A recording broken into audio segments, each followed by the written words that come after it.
Thank you very much, and sorry for all these complicated German words in biography. It's a great pleasure to be here.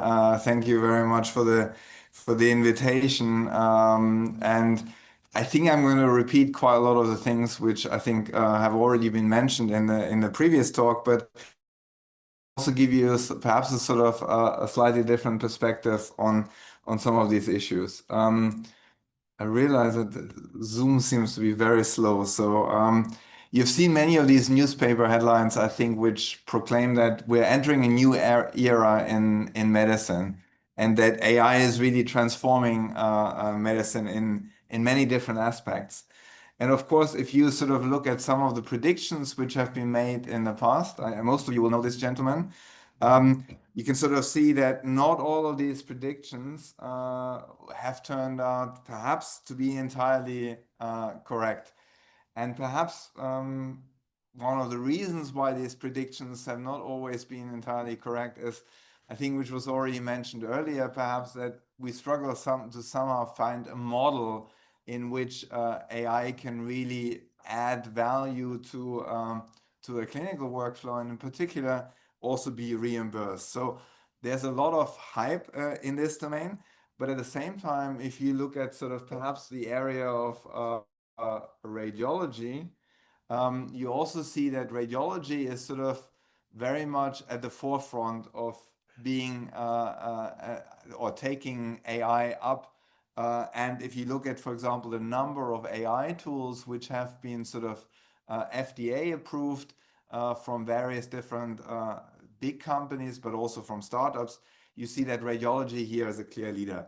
I should probably say, I think this also includes pathology. So radiology and pathology sort of here appear together.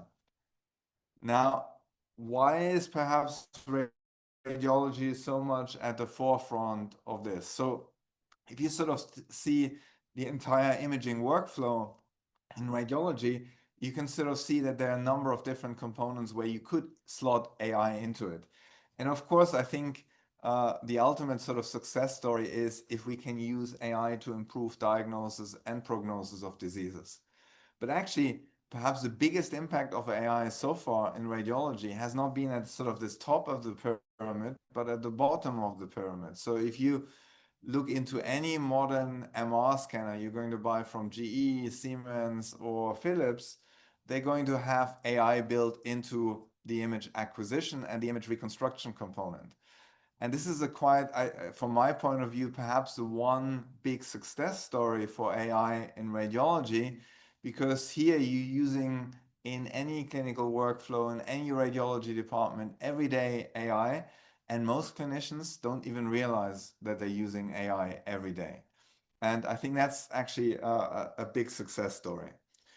Now, of course, the topic of this workshop is on foundation models. And it's perhaps also important to realize that for this imaging pipeline, in principle, you need two different components of foundation models. One at the bottom here, which can probably handle the raw data which scanners acquire, whether it's CT, MR, nuclear medicine.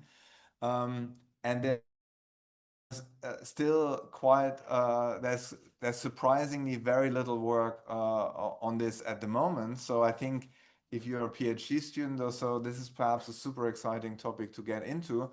But it's also quite difficult to get enough data for building foundation models in this field. So I'm going to focus a bit more at sort of the point where you actually have got to the point where you've got images and where you can build foundation models for imaging. Now, I want to start off by showing you an example in cardiovascular medicine, because that's a lot of what we do in our group.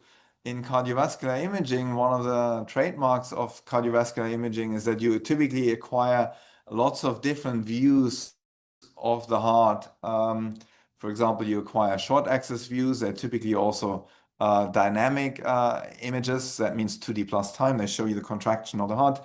And then you acquire that in different orientations.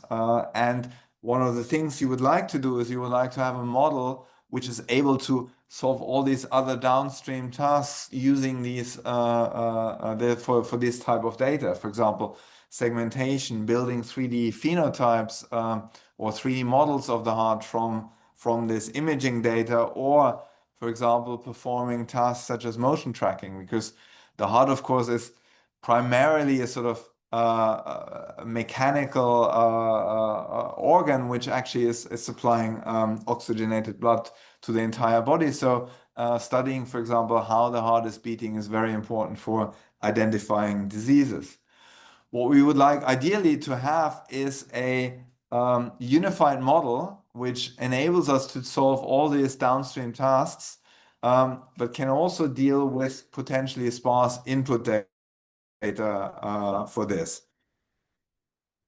And the way we do this, and I wanted to highlight this paper which we published in MICAI last year, which tries to sort of give you a framework for trying to do this type of modeling, is something where we have two different components. One is how can we learn a representation from unlabeled data, because in reality most of our data is unlabeled, and how can we solve then downstream tasks by leveraging this representation we have learned.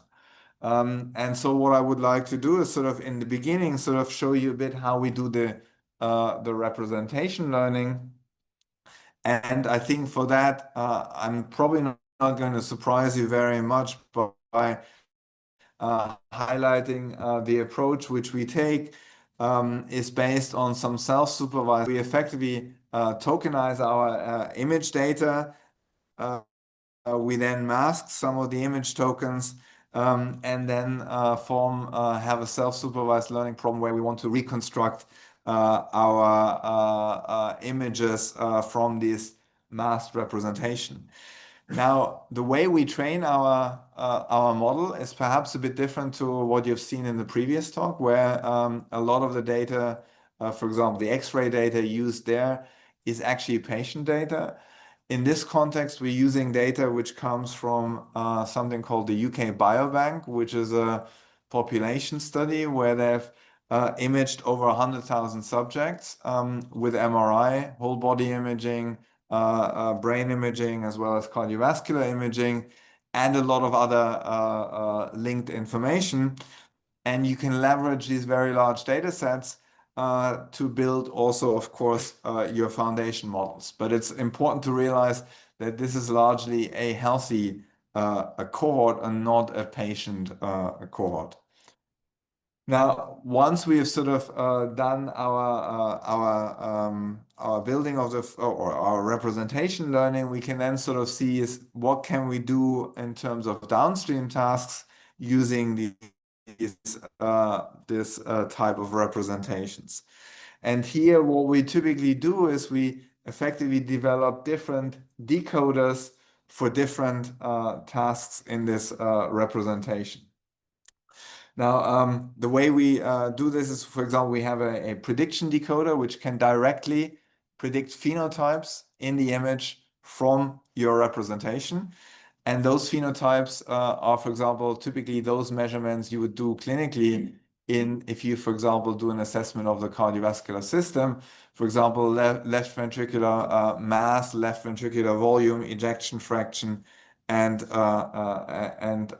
similar things. Of course, you can also build a segmentation decoder, which, for example, takes your representation and decodes it into a segmentation of the cardiovascular system.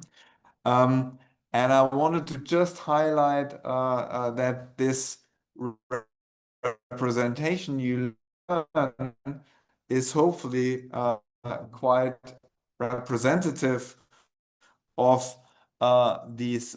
What you see here is a very simple 2D visualization of our representation where we've color-coded each subject according to phenotypes, for example, left ventricular mass, left ventricular stroke volume, and so on. And what you see that in this representation, those subjects which have very similar phenotypes are clustered very close together.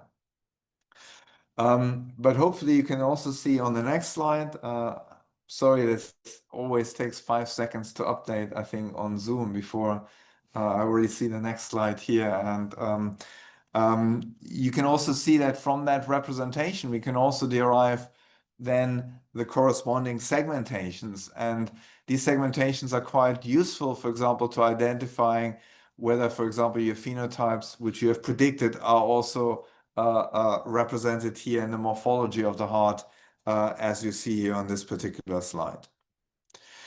Now, one of the things which is quite particular about the examples I've shown you so far is that they only use they only use imaging data to build this foundation model. And I think we have seen many examples where it's also very clear that adding non-imaging information can provide additional power to build better representations.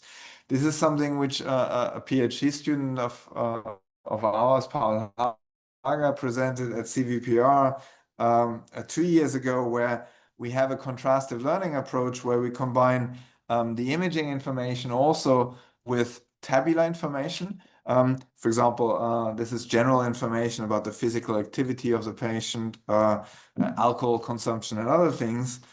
But we have also evaluated that these models actually perform even better if you take the images and derive also phenotypes from the images and encode that also as tabular information.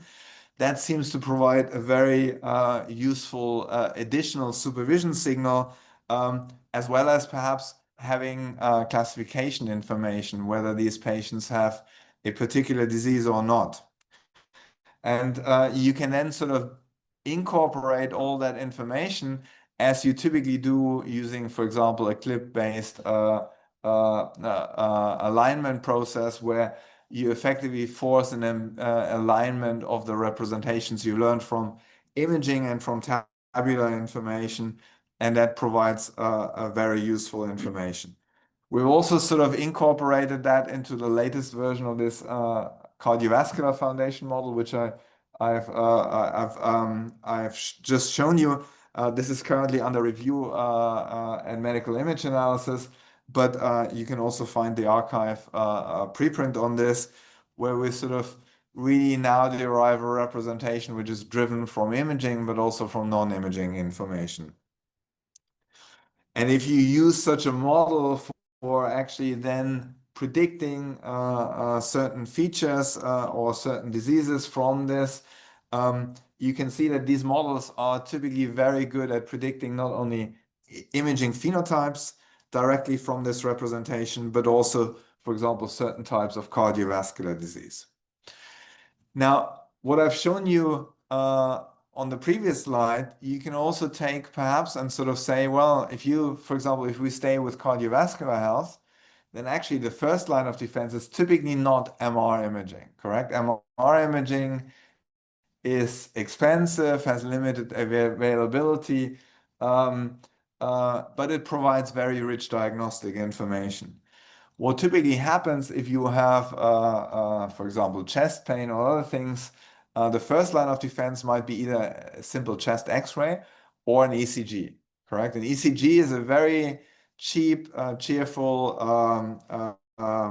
source of information, which I think any general practitioner knows how to acquire and get that information. Now, of course, that ECG information is not as rich as the MR imaging information in terms of information. It's good for some parts, for some diseases, but not good for others. So one of the things which we've been sort of thinking about is sort of, well, can we build a model which is actually more powerful to make predictions from ECG information? So ideally, you would like a model which can take your ECG signal and then actually solve a number of downstream tasks, for example, detecting a risk of certain diseases, or even predict things which you normally think you can't see in ECG. For example, the size of the left ventricle, stroke volume, is typically not something which we as humans can see in the ECG information. So one question is sort of, first of all, can we try to build a very take this paradigm of a foundation model and do that with ECG signals and sort of bootstrap ECG feature detection through self-supervised learning. Um, and it actually turns out, yeah, of course, we can take the same paradigm we've applied to imaging. We can take the same paradigm of mask image modeling, or now I would call it mask signal modeling, to actually apply that, for example, to 12 lead ECGs and do the same thing here. And so what we can do is sort of build these models which are trained on very large ECG data sources. Again, we use UK Biobank for that. But of course, the other thing you can probably also sort of think about is, well, actually, can we also enrich the information of ECGs with information which we have derived from paired MR data? If you look at, for example, UK Biobank has not only ECG information, but also for each subject, you also have the MRI. So that actually might mean that you can actually now use the same clip style approach, which I've shown you for aligning imaging information and tabular information. We can, of course, also now try to use that to align imaging and ECG information and to try to build a richer representation of the ECG signal so that actually we can actually use the ECG signal at inference only. So the way we do this is exactly the same clip-based approach you would normally use for image and text. Now we're using it here for ECG and CMR imaging.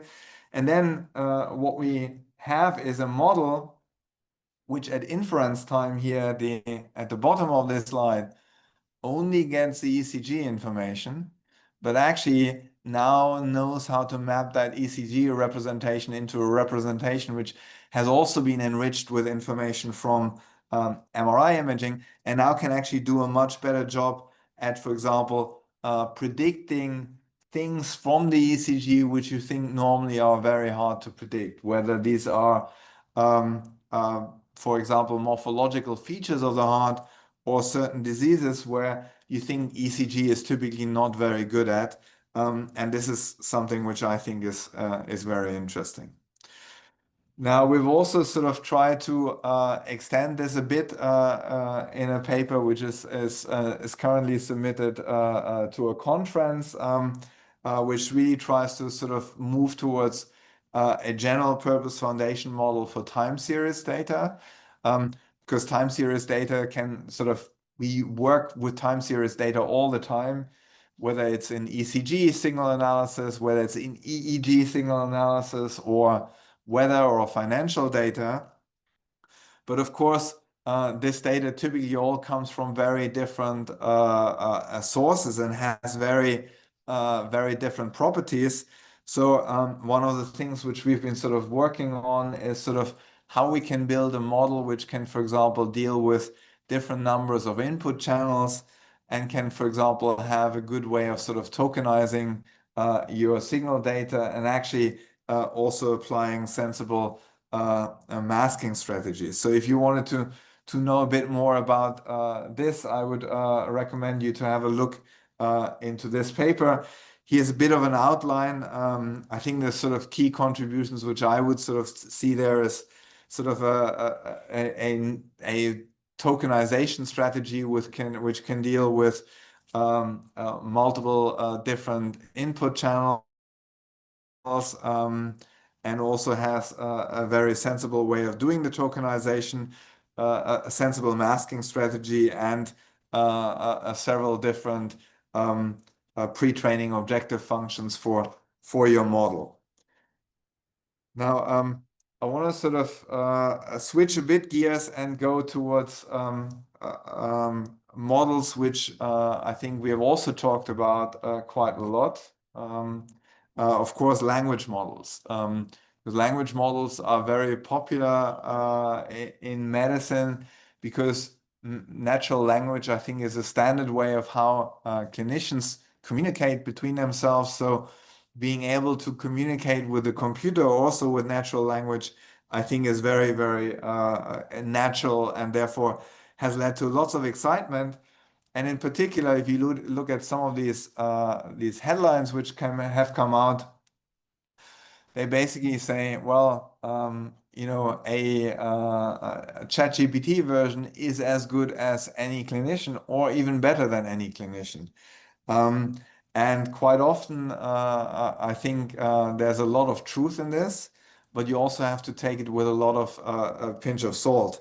And I think one of the reasons why I think there was also is a bit of perhaps I would say distrust in the community to how well these models do is that the early models, when they were tested, they were basically tested on multiple choice questions in form of US medical licensing exam, correct? And if you sort of think about, I don't quite know, I know that there are some doctors here in the audience. I think the pass percentage you need, or the passing threshold, is relatively low. I think it's 60% or so in these questions.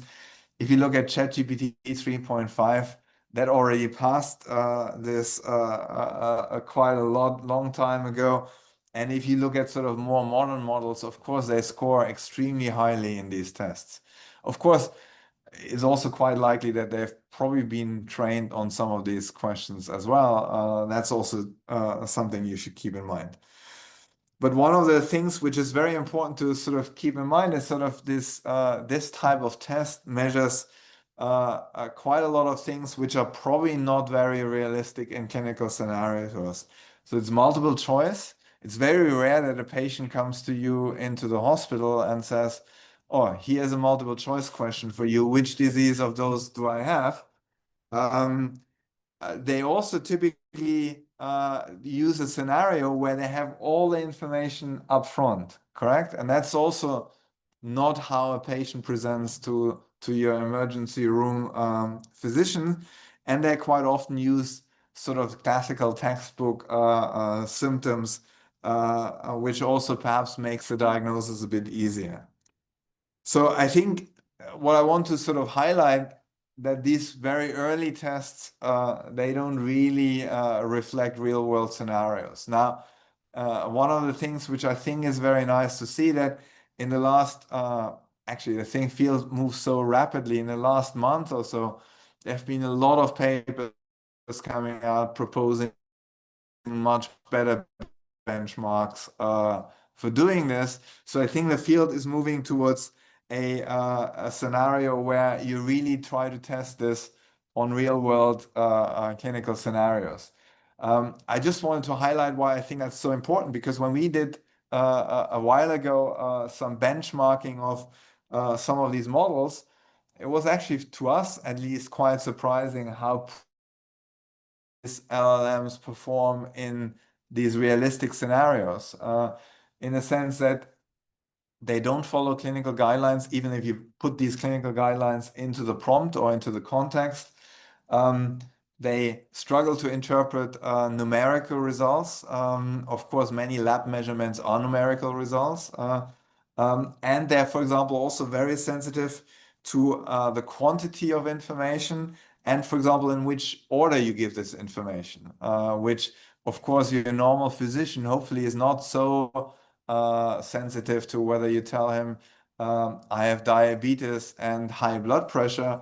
And if you invert that information, say I have high blood pressure and diabetes, you would expect that a physician can actually draw the same conclusion from that, correct?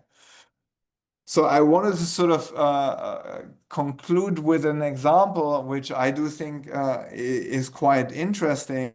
And that's, of course, where you then combine vision and language. And here I'm showing you an example not from radiology, but from ophthalmology. And the reason for that is ophthalmology is a field where I think there's a lot of data being collected. AI has been adopted very heavily, and there's a lot of applications for AI in disease management, in referral of patients, and so on.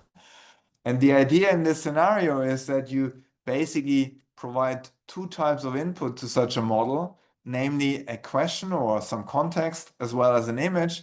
And then you ask the model to solve a particular task. And the way you can do that, you can implement that, is by, for example, of course, taking a standard model, whether in this particular case we've used Llama 3, and for example, mapping the images into tokens which such a model can handle by having a vision encoder and, for example, having an adapter which basically adapts your image information into information such a large language model can generate.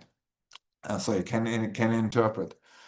Now, one of the challenges which we had is we didn't have an army of ophthalmologists who were just waiting to write question answer pairs to train such a model. So we went to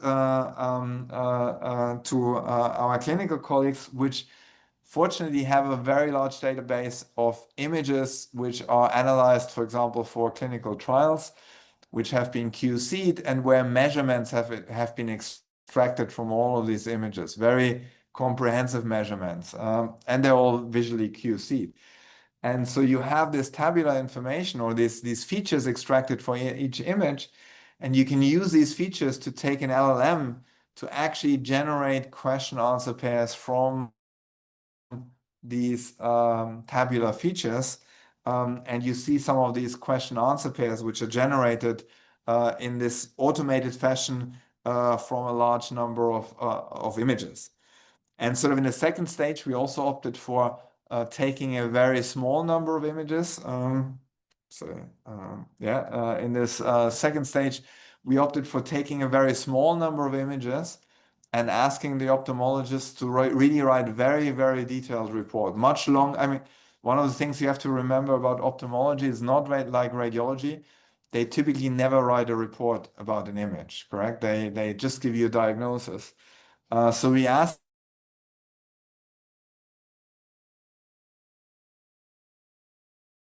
reports and generate question and answer pairs from these very detailed reports as well. And you then arrive with models which can solve a lot of different tasks. So what you see here is, for example, I see it on my screen. You don't see it yet on this screen, but I think if I wait long enough, hopefully Zoom will update at some point. Well, actually, I will start anyway. What you should see is now the connection is broken down, but let's see whether it can restart. But what you hopefully see is a number of different. You don't see it? There's no Wi-Fi. Okay. It's hold on, I will just hold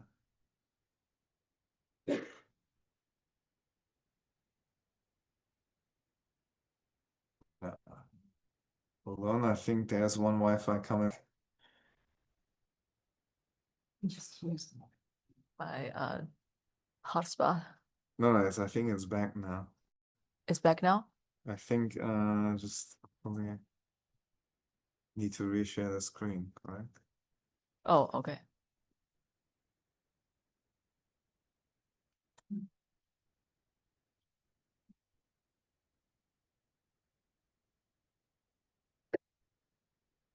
So it's still a bit slow, but hopefully it will. Oh, okay. It will work for the last. This is only two more slides to go, so hopefully it will work. But you can see some of the tasks which you can sort of then use this language model or this vision language model for. It can sort of describe the biomarkers in the image, the pathology in the image, as well as write you, for example, a referral letter. And one of the things which is also quite nice is that these models typically are very interpretable because you can link image and text together. Now, I want to sort of come to the end and just highlight perhaps that there are still a few open questions which the field has. If you, for example, use some very nice models such as Stable Diffusion to generate images like this, you can see they clearly have a bias problem, correct? You can see it's a very homogeneous group of people you see on this particular slide. there are lots of interesting questions being asked about privacy. And also performance of these models in settings on which they have not been trained. So there's still a lot of open questions. And I just want to finish off by thanking all the people who have given us funding for our research, but most importantly, the PhD students and postdocs in our group, which have really done almost all of the work which I've been able to present to you today. So thank you to all of them. And if you have any questions, I'd be happy to answer any questions. Thank you.